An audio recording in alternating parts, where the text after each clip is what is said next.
Bonjour. We are talking about the Franks today. With me is Tim. Hi, JP. Let's start off first with the housekeeping voicemail. Have we got a voicemail, Tim? I think many people said they wanted to, but we don't have one yet. We don't have one yet, other than some tests and some small hellos. So don't have anything to talk about yet. But we're still open for business. So call us. So yeah. Leave us your best ideas. All right. We'll put everything together, even the hellos, and then we need some spicy takes, and then we'll discuss it in the following one. So just as a reminder, the voicemail number is 0049 6404 8030756. What do you know about the Franks, Tim? All right, so this one's gonna be short as always. So I know that they're the faction that comes before the Franks in Age of Vikings. They're like tribes, the grouped up tribes of the Frankish people, I think. So they resemble a more barbarian Frank troop than the Age of Viking version does. So that's basically all I know, I think. So I think you've shown that you weren't paying attention in school at all, and that you've learned most of your history through Saga, which is fine. No judgment there. But essentially, you're right. They're the kind of Germanic tribe that conquered Gaul after the Romans, and sometimes worked with the Romans, sometimes fought against them, and made their own little kingdoms. So that's basically it. And at some point, they became Christian with the conversion of Clovis. That's the history of France condensed into about 1 minute. Don't email us, French people, about. I mean, if you really want to say something, just leave it on the voicemail. That's a good point. Leave all your anger and hate mail on the voicemail, and then we'll discuss it the next time. So, why would you actually play this faction? The main draw is that it's very easy in its army composition, and I feel like it's very straightforward to play. You know, it's a very aggressive force, and it's a very easy army to build because you don't have that many options. So I feel like that would be my main draw to play the Franks. Yeah, it's a very attack melee focused army. That's For essentially the only thing they focus on. Yeah, and I would extend it to say the modeling options for the Franks. It's actually very, very flexible in terms of the equipment options. If you don't care too much about super accurate button counting and everything else, this is a really easy army. You just need a box of Dark Age warriors from Gripping Beasts, maybe some helmets, slap them on, and then you have essentially 6 points worth of warriors, which is a perfectly legitimate way of running the Franks, I think. For sure, yeah. And then you can use them as Goths, Saxons, probably Anglo-Saxons, just by switching out your warlord if you want, and then any kind of levy with melee options in Age of Vikings as well. So I think it's very easy just to build up a warband quickly out of plastic and then use it for so many different other factions if you want to just dabble. Having said that, let's talk about the equipment options, and then we'll talk about the special rules. So do you want to do the honors of having the shortest equipment section? Yeah, for sure. I think this one's very interesting. So Warlord, Hearthguard, and Warriors, they all cannot have any equipment options, so it's only Spear and Shield. And then there's the levies, and they have to have bows or slings, which don't matter for the rules. So it's only one option for those as well. So it's very simple. Yep. So after the Romans with their 12 options, we're down to the Franks with no options. So yeah. Moving on.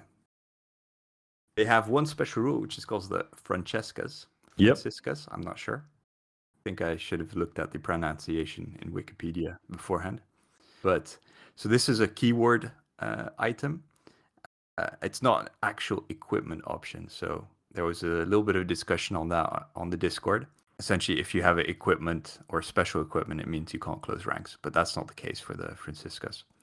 So In regards to the Frankish board's Saga abilities, the following units count as being equipped with Francisca's heroes, Hearthguards, units of warriors with at least 6 figures at the moment the ability is triggered. Mercenary units can never count as being equipped with Francisca's. So one question I do have is whether or not loyal mercenaries have Francisca's. I mean, like according to the rules, I don't think so. What about loyal hero mercenaries? I mean, they're still mercenaries, and it just says mercenaries. So I don't think they get Francisca's as of today, but they might in a later FAQ or something. Yeah, I agree. Probably the intent is that they do, but as it's written, I'm not sure. I think your interpretation is correct there. So yeah, I'm willing to change my mind if someone has a elaborate legal framework to. Oh yeah, for sure. Yeah, this is not set in stone. All right, that's pretty quick equipment and special rule faction or section. So let's move on to the battle board itself. I think the reception we got last time from going through the entire battle board rather than just our top abilities was pretty good. So yeah, I'd like to listen to the people. So that's what we're going to do here. Yep. Let's start off with the basic abilities. They're the basic abilities that everyone else has. So yeah. All right, it's next. Kind of on the same theme as the equipment options. They're just public service announcement. They're pretty basic. Okay, sometimes you just want like a basic thing. You don't want anything special. Yeah, for sure. Yeah. I mean, yeah, for it's sure, comfortable, man. Actually, yeah, I think easy. I would disagree because they have a unique set of abilities essentially. So 20% of their board of their advanced abilities are kind of a special mechanism that nobody else has. So I think we should probably start with those two. Yeah. Okay. Abilities Let's do it because that's driving the board, I think. So kick it off, Tim. All right. So the first of the two abilities is called Show of Force, and its partner ability is called Momentum. But we'll start with Show of Force. It's an Orders ability that takes an uncommon die. Place 3 markers on this ability. After each melee won by one of your units, remove a marker from this ability. Once all the markers are removed, place 3 markers on Momentum. So it's basically you put a stack of markers on there, and like for every melee that you do win, you reduce the stack, and once you have no markers left, they get all put onto Momentum, and you're gonna run us through what Momentum does. Yeah, maybe first let's talk about the ability itself. So if I interpret it correctly, you could just play this at the beginning of your game, and then the markers just sit there. They're not limited. You don't have to win 3 per turn. Yeah, no. 3 melees in one turn for it to hold. You can just leave them there, and it doesn't matter if you win a combat turn 2 and then 2 combats turn 3. Like they're just parked on that ability until you win 3 melees. Is that correct? Yes, I think so. Good. So I checked the book as well, and that's what it seemed to be. It's not like it gets wiped every turn and then you have to replay it. So this would probably be something you just play in the first turn when you have maybe some extra dice instead of doing movement or something like that, or you have extra dice because you can do some maneuvers. Just put it on there, play it, get out of the way. Then you have your markers down. So moving on to the next one. So that's Momentum. That's a common dice, also an Orders ability. Remove any number of markers to choose that many friendly units. Until the end of the turn, these units gain the Determination special rule and get a +1 bonus to their attack dice during melees. So obviously you get a lot of dice efficiency there from earlier in your game. And then the +1 bonus to their attack dice is amazing. And it also works really well with some of the Francisca's abilities later on in the board, giving you bonuses there. Test game I was playing with the Franks, I misunderstood Show of Force. I thought you had to win 3 melees in one go. So I was like, I don't think I can pull it off this turn. So I never actually played it. So I missed out on a big chunk of the board because I didn't bother reading it properly beforehand. But it just kind of put it in a different light now, and I'm like, I wish I would have done that. That would have been very useful, especially later in the game when you're struggling for dice. Because you gain that determination. It means you can make them extremely savage in later parts of the game, by having the determination to charge and then put some extra abilities on the board, instead of having to use that dice to move. And I think it's very important to say that it's called momentum, and that nothing stops you once you have the show of force markers removed to play momentum and the show of force in the same turn. So in the turn that your units attack with determination and +1 to their attack, you can rack up new markers for the next turn if you want to. So nothing's stopping you from doing the momentum if you do win the 3 melees. Nothing's stopping you from doing the same thing again in the next turn. And I think that's huge value. So you can potentially build up quite a few markers on momentum if everything goes well, and keep kind of cascading and getting that +1 bonus. But I think we're talking here like in the best of the best kind of situations, and everything goes your way, which I found that sometimes that does not happen. But potentially it's really good. So moving back to kind of the other ones with those 2 special type abilities out of the way. I'll pick up impact here. So this is a 2 dice ability. So you need a common and uncommon. Also an orders activation or orders ability. Until the end of the turn, your units equipped with Francisca's get 3 bonus attack dice whenever they charge a unit with a melee armor of 4 or less. Yeah. Is this worth 2 dice to you? It really depends on the opponent, I think, because I play Huns a lot, right? So I think if my enemy played that and it's 2 dice, and I know he's going to attack with 3 or 4 units, he's going to get a bunch of extra dice, because all of my units, all of the Huns units have armor 4 or less, even the comp bow veterans or like Hearthguard. So I think it might be worth it, but it's very, very, very situational, because if you don't have that many charges going on, that's you won't, like, it won't be worth it. And the enemy has to have a lot of melee armor 4 or less, like warriors or veterans with special equipment or something, to have, like, they have to have a lot of that. Otherwise, don't think it's going to be worth it. Yeah, I think so. I think so too. The obvious kind of reason they put this on the board was to get you closer to getting the markers from show force to momentum, and giving everyone like a little boost to win those melees. Yeah. But yeah, three bonus attack dice.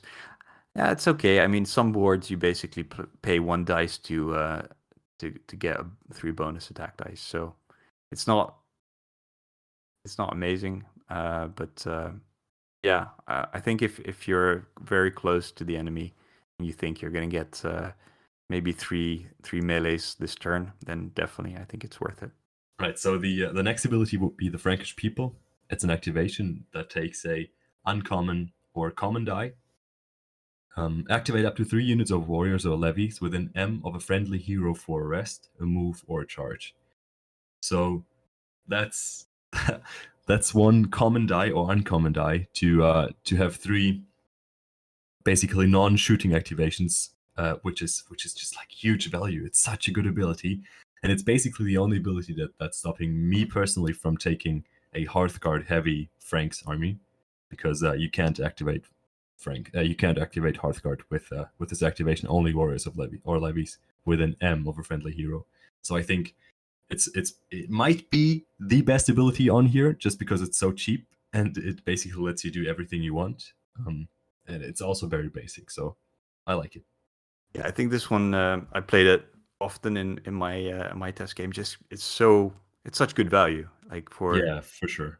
I mean the way I interpreted how they wanted you to build this warband was larger units of warriors, so units of 10 or 12 warriors, because you want to hit hard and you want to make sure that you win the melees for the show of force. And then that automatically means you don't have a ton of Saga dice to begin with. So this kind of makes up for it, and it means that you actually have things to place on your other advanced abilities, rather than just kind of dealing with the movement aspect. So yeah, this is really good. I play this essentially every single turn.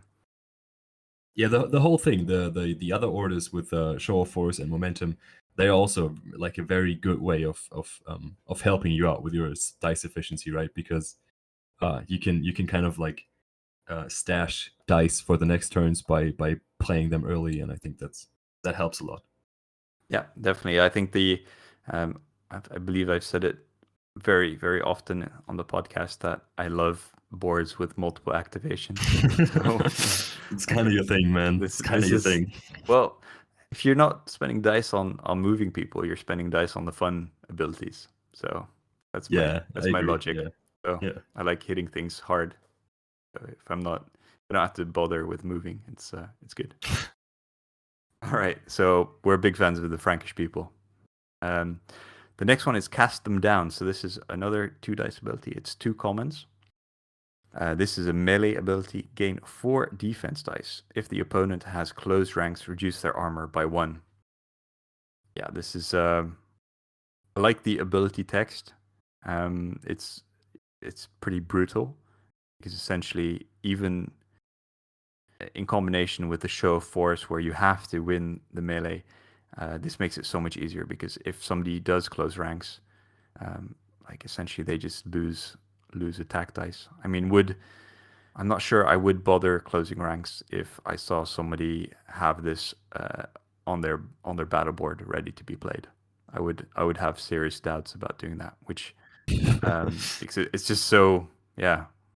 You essentially give them a free melee because if they gain four defense dice and you have a warrior of 8 warriors or something, you're down to 4 dice anyway, and then you're down to armor 3. Like, yes, I guess you have a better save, but still there's going to be a ton of attacks coming your way, and and there's no attacks coming from your side that are likely to land. So you're going to lose that. You're going to lose that melee anyway. I feel like it's kind of a weird combination for every other board to have 4 defense dice and have the enemy armor reduced by 1. I think that's kind of weird together. But here it just makes a lot of sense because of show of force.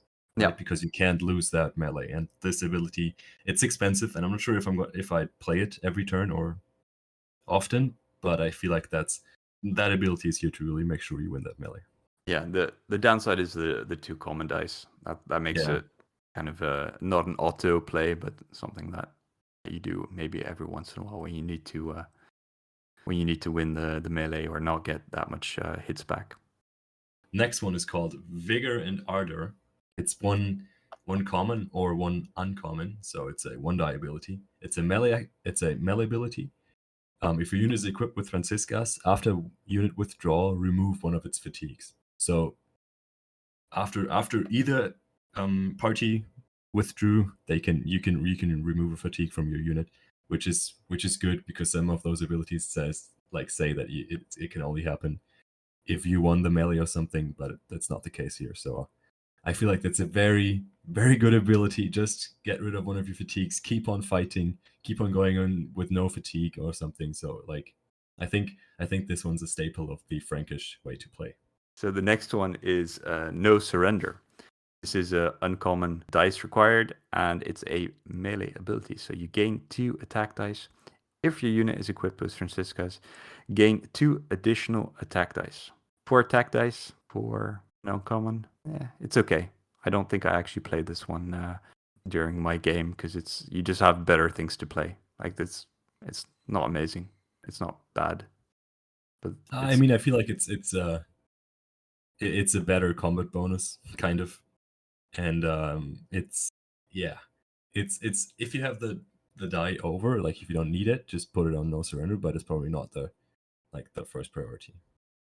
Yeah, definitely. But I think the next one that we're going to talk about is a much better use of an uncommon. Yeah. So if you kind of have to compare it to that or the Vigor and Ardor ability earlier that we talked about, I would prefer actually not having a fatigue at the end of my Me melee. Too. So yeah, me too. Compared to just the immediate abilities next to it, the uncommon is used much more efficiently some other place. Yeah, right. So let's talk about the next one. That one's called Ban, and it's an activation ability that takes 1 uncommon or 1 rare die. It's activate a unit for a charge that generates no fatigue, which is big, I think, for the Franks. If you use a rare, reroll this Saga die and place it on your board. So I feel like putting the uncommon there is really good, because there's probably better places to put the rare. But if you roll, I don't know, 4 rares in your turn with your five dice or maybe 6 dice, then I feel like, yeah, it's probably fair to put the rare here. But otherwise, the uncommon die on ban is just really, really good to have the charge with no fatigue, especially in combination with the vigor and ardor that takes the fatigue away from a prior fight maybe, or yeah, after your fight. So I think it's really good. Yeah, another thing is that you can activate a unit of warriors with an uncommon. Yes, Given yeah. that you're, or at least I think this is served very well with a warrior heavy build, especially with the Frankish people requiring only Yes. only affecting warriors and levy. That flexibility, sometimes you just don't throw enough commons or even a rare in a turn to be able to do the things you want to do. So being able to just activate a warrior unit with an uncommon is pretty useful. It also extends your range for essentially a foot faction to be a lot more flexible and being able to charge in and leave with no fatigue in the end. If you use the Frankish people to move up, band to charge, and then if you play vigor and ardor, you don't have a fatigue after moving L and fighting a melee. So that's pretty good. Yep, yeah, for sure. You can definitely catch some people off guard, I think. I was caught off guard with this when I played Sassanids against the Franks, because I didn't expect them to be that fast and like that resilient. What's stopping you from doing that is having a unit that has potentially 2 fatigues at the end of the melee stuck far away from the rest of your army. Here you can potentially have a perfectly fresh, large bunch of angry warriors ready to fight, and charging a unit of 12 warriors under any circumstances without fatigue is not normally something you do for fun. Yep. The next one, Mund. This is a common or rare. This is a shooting reaction or a melee. Your opponent must discard 3 attack dice, or 6 if you use a rare. I love this ability. This is It's so good. I love it's so good. Like it just means like you just take away people's attack dice and they're just not allowed to play anymore. Like it's frustrating for the opponent, but it's so satisfying for when you play that. You're like, no, just don't bother with the dice. Just put them back. It's okay. I put the whenever I get a rare, I put it on here basically.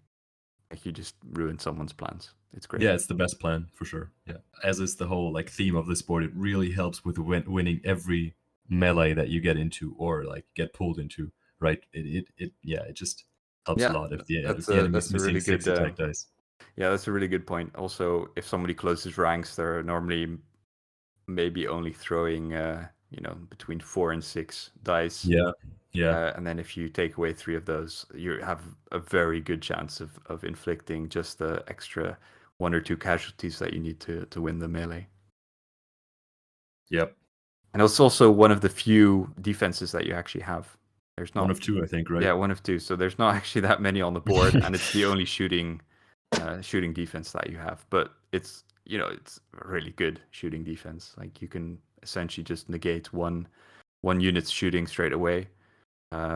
Especially with the if you use the rare and just kind of take away 6 dice. I mean, that's essentially a unit of levy shooting at you. This ability is also like super clutch against, for example, Sassanids, because they can like buff up 1 shooting attack, to ignore cover and to worsen the save and everything. And then the Frankish player can just play Mund after you played all of your abilities that are like buffing your shooting, and basically just shut that attack down. And I think it's probably like the best ability on here.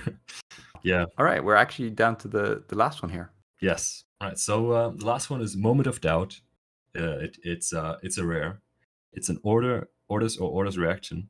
Choose an enemy unit during the first melee of the turn in which it is involved. Its armor is reduced by 1. So I feel like this is super situational again, because it's really good with Hearthguard or the enemy warlord, but it's also rare, and so that's like very expensive, especially when you could put that rare on Mund or on Ban to get to reroll. So I'm not sure if I would play it. Did you play it when you had your test game? No, it makes it so difficult because it's only the first Yeah. first one as well, so it's not like you can use it to completely grind down a unit with multiple charges onto it. And just the rare, like what you were saying, it just makes it very, very difficult. I didn't roll enough rares in one turn to kind of have like 3 that I could kind of put on the ones that I actually wanted to put them, like you said, the Ban Mund. So no. Like maybe if it was like or uncommon or a rare, that might make me play it. I don't know. I'm just not seeing it. An uncommon would be fair, I think, because it's just for one melee. And you have to call it in the orders, right? It's not even you can play it in your melee, like after seeing what situation unfolded. You have to call it in orders or an orders reaction. So yeah, the only one I can see I don't know. is if you do cast them down and moment of doubt, because you're essentially reducing their armor potentially by 2. But like if somebody had played Moment of Doubt, I probably wouldn't close ranks, and then give them the chance to reduce my armor further by 1. So like I just don't see that ever being catching someone off guard like that. That's maybe the only one I can really see a combo with. I mean, obviously, if you're playing Momentum, you get the +1 on your attack bonus. So if you line everything up and your opponent for some reason closes ranks and you play Cast Them Down, Moment of Doubt, and Momentum, then you get like a essentially a -3 on their armor. But like that's so, I don't think that would happen very often, if ever. Yeah, and the problem is it doesn't even combo with like Impact, because Impact says that you get bonus attack dice whenever they charge, like whenever a unit charges a unit with a melee armor of 4 or less. But this doesn't change anything about the melee armor at the point of when they charge. So this is just during the first melee of the turn in which it is involved, its armor is reduced by 1, but it doesn't change the melee armor stat in general. So it doesn't combo with Impact, and I think that's kind of sad. I don't know. Actually, now that you said that, I'm not sure if I a lot of missed potential. 100% agree with that. I don't know. Because it says when they charge a unit of like with melee armor 4, and if you charge, like for example, have Hearthguard, and they will only reduce their melee armor 5 once the melee has started, as stated in Moment of Doubt. Your unit didn't charge a unit with a melee armor 4 or less, which is sad. If you have to pick one that is your favorite, which one would that be? I'm not sure between Mund and Frankish People. I don't know. One of those. Yeah, okay, same for me. I expected you to pick Frankish People, so I could have picked Mund. All right. So one big plus that we didn't talk about yet is the Saga die, the Saga dice you can use, because I think there's 5 factions that use these like Anglo-Dane, Anglo-Saxon dice now. Let's move to army selection. Played with 2 points of Hearthguard and then 4 points of Warriors. That's it. You don't have to discuss equipment options or anything else because you have no choice. Having played that, I actually think I will drop the Hearthguard to maybe 1 point, probably 1.5 points, and then just add an extra half point of Warriors to beef up the units a little bit more. And the Warriors were basically put in units of 10s and 12s. Like they're quite large. You take advantage of the Frankish people to move them around. The Hearthguard, the reason that they're there is, first of all, they kind of hit hard by themselves, so you don't have to buff them up. And then secondly, I sometimes regret not having Hearthguard if, for example, someone, if somebody attacks your warlord and you don't have the bodyguard close by. Yep. That's just, especially because for the Frankish people, you need that hero to stay alive. If they don't, then you lose a gigantic asset to your warband. So just having like that unit that can both fight pretty well on its own and then also serve as a bodyguard to your warlord is key, I think. Yep. In terms of levy, if I was going to a tournament and I wasn't able to switch my my roster out, I'm still not sure I would take Levy. So because they're relatively fast, they can move up pretty quickly, so you don't have to worry so much about like the shooting and running away factions, because you can catch them if you want to. Yeah. Yeah. And then there's no real buffs on this board to help your shooting. You can't even use the Frankish people to shoot Levy, so you can Yep, move them yep. you can use them to move or rest. So I guess that's okay, but you can't use them to shoot. So I'm not sure I would take them. How about you? Right. So I think I was very happy in the beginning when you started talking because your army composition kind of like had a slight difference to mine because I'm pretty sure I would take 1.5 points of Hearthguard and 4.5 points of Warriors. So yeah, that's because I think it's good to have 4 semi-big units of Warriors because you're gonna lose one sooner or later. So having 3 left to do the like Frankish people with is very good.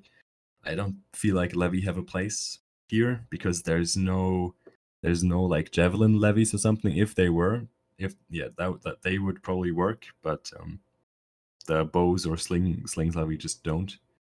And the Hearthguard, I feel like the Hearthguard are probably the best target to run up with Ban, so the charge without the fatigue, and then Vigor and Ardor after to basically stand in the middle of the army, just with no fatigue and just ready for the enemy to come in with Mund, like to reduce their attacks and make them really unkillable. So, and maybe rack up some melees you won because the enemy just can't quite take you down. And it makes it very possible to use the Frankish people to move the other warrior units just right behind your Hearthguard to really make sure that you're ready to punch back even if they manage to take out one of your warrior or your Hearthguard unit. So yeah, I feel like the combination there is really good, and it's probably worth it to take 6 Hearthguard just to make sure you win every other melee. Yeah, I agree. I think if we talk about some of the scenario options, I think the Franks start getting a little bit of a problem because once you start having to spread out your warband, you lose the Frankish people buff. Mm-hmm. So I think there you start getting a little bit of a problem. Like, for example, if you're doing was it feasting and pillaging or guard the loot or ambush stuff like that, or desecration, where you have to run off and do something that reduces the effectiveness of the Frankish people. So that makes it a little bit more difficult as well. So, but they excel whenever the enemy tries to put you into a funnel, right? Put you into a very close area where you need to go through a tight space to get to the enemy.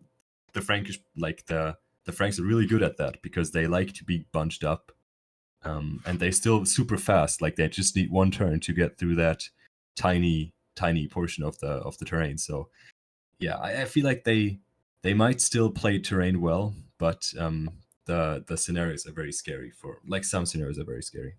yeah. So what are your overall feelings about the Franks? Are you taking them to a tournament anytime soon? Right. I talking about them today made me like them more than I did before because I feel like there is potential. If you are an aggressive player and you know how to dismantle the enemy warband, then the Franks definitely have the right tools to really make you get in there soon, like turn 2 or turn 3, and just be in there with basically half your army.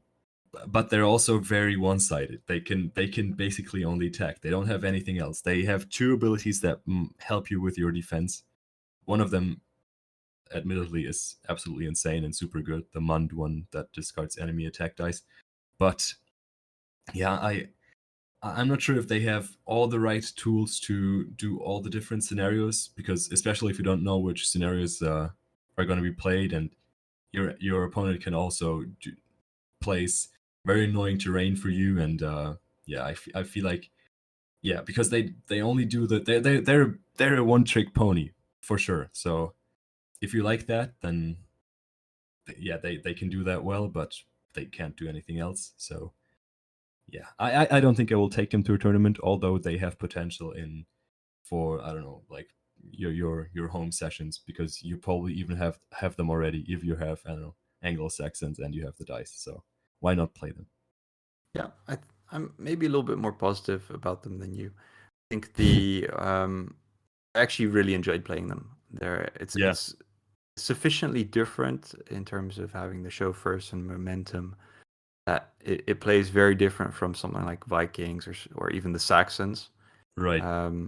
One downside is essentially you're playing with 8 advanced abilities, like the show of force and momentum. They're kind of like a little mechanic, like impetus or something like that. But in this board, you actually lose two of the 10 abilities to them. Right. So I think one thing I noticed very quickly is that you do kind of feel like you're lacking. You don't have the same range of abilities as the other boards, simply because those two are kind of occupied for something else. They could have possibly been put as replacements for the combat bonus and activation pool, something like that. I think that would have been, for me, a better solution. I think that's my main criticism of the board, just that you're only playing with 8 advanced abilities essentially. But the advanced abilities that you do have, maybe except for like Moment of Doubt, which we don't really think is going to be used very often. So you're down to 7 abilities realistically. Impact is also not the greatest, I think. So yeah, you're down to 6. So I did notice that when I was playing. But the 6 ones that you have are very flexible and they're very good. Yeah. So that's kind of my main gripe with the board. I didn't feel like the equipment or lack of equipment options were a big deal. Like that was fine. Like you know what you're getting into with this particular board. It's just a melee faction. It's good. Like I'm definitely looking forward to testing them a little bit more and playing them more. I think they can perform. I think once you kind of get that momentum going, it's I think things can get pretty brutal because you're giving everyone a Danax, but they can still close ranks, you know. Yeah, and they don't lose their armor value. Yeah. So that's pretty brutal, I think. If you're gonna play a foot warband, I would almost be tempted just to play this exact warband as Visigoths and just play them like foot Goths. Yeah. In terms of just how much fun I would have. Yeah. It's sad, but I think I agree. Yeah. I don't want to discourage people from playing Franks. I really enjoyed them. I'm looking forward to playing them more. I think the activations that you can get, I think it can really surprise even yourself how fast you can get across the board. So I'm I don't know. I would give it, if we're scoring out of 5, I would like a 3.5. Yes, me too. I was ready to say 3.5. Yeah, it's a 3.5 for me as well. Yes. We just need to talk about what you can build them from in plastic or in metal, because I feel like that's an important part of this podcast. Right. So if I didn't have tons of the Gripping Beast, Dark Age Warriors, and this is like, that kit is like the workhorse of Saga, of Saga, and especially us. Yeah. It's like just buy the Dark Age Warriors. It's fine. Just do that. Yeah. So if I didn't have that already, and I mean, even though I do, I will still get the Wargames Atlantic, the new Goths, because they are unarmored.